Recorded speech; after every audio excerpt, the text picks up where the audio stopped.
अस्सलाम वालेकुम gentleman. Today my topic is what is ROM. इससे पहले मैं रैम वर्सेस रोम बना चुका हूँ, लेकिन इसके लिए अलहदा रोम के लिए बना रहा हूँ। तो ये रोम क्या है? रोम एक रीड ओनली मेमोरी है। ये इसमें डाटा जो है परमानेंट सेव होता है और एक नॉन वोलाटाइल होती है। जैसे कि हमने इसकी डेफिनेशन में देखते हैं, रोम stands for read only memory. It is a non-volatile memory that is used to store important information which is used to operate the system.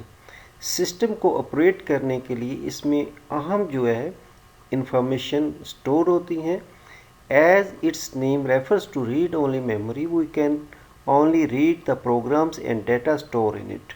It is also called a primary memory unit of the computer system.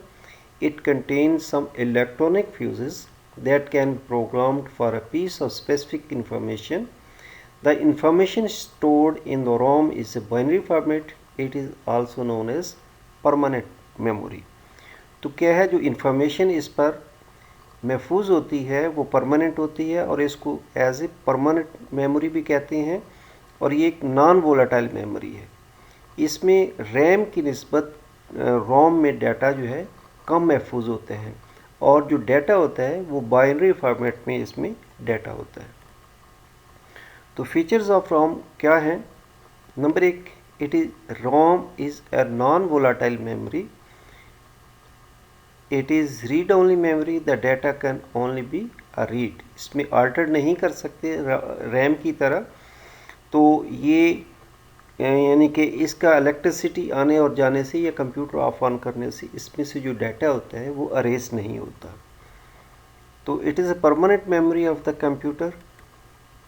It is used to start up process of the computer. ये actually इसमें firmware या जिसे हम basic input output system कहते हैं, BIOS कहते हैं, वो इसमें महफूज होती है.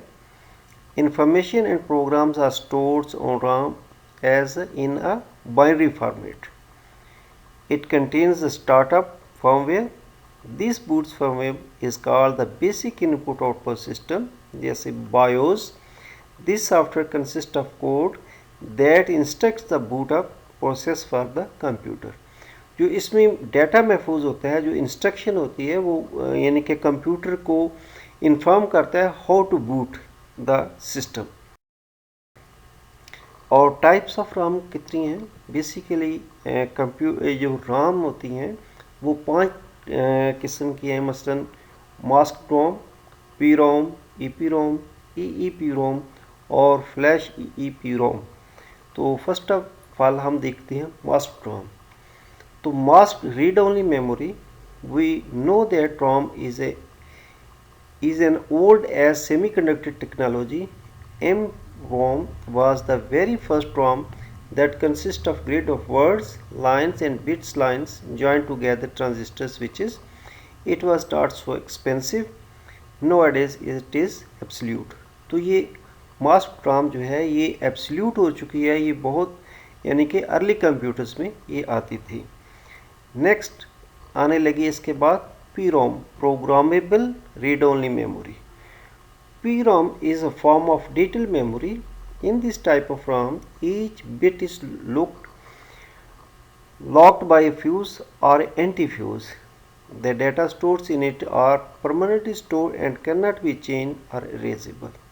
It is used in low-level programs such as firmware or microcodes. तो EPROM, erasable, programmable, read-only memory. तो EPROM का क्या फंक्शन है? EPROM is a type of memory that can be reprogrammed. इसमें से डाटा हम अरेज कर सकते हैं. The data stored in EPROM can be erased and reprogrammed again by ultraviolet lights. Reprogrammed of it is limited. Before the era of EPROM and the flash memory, EPROM was used in microcontroller. The duration of erasing and programming of the EPROM is near about 40 minutes. यानी कि इसका हम जो data है अगर हम arrays करके reprogram करना चाहते हैं तो इस पर तकरीबन 40 मिनट्स का टाइम लगता था. EEPROM electrically erasable programmable read-only memory. As its name refers, it can be programmed and erased electrically. The data and program on this ROM can be erased and programmed about 10,000 times. इस पे तकरीबन हम reprogram कर सकते हैं इस यानी कि रोम पे तकरीबन 10,000 मरतबा. The duration of erasing and programming of the EEPROM is near about 4 to 10 milliseconds.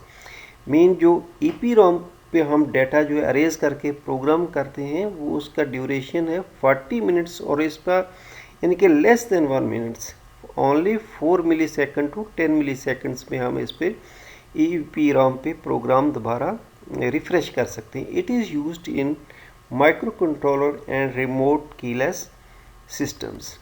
जो लास्ट है flash memory is also known as EEPROM because in which piece of code like as programming can be read, write and erased by electrically.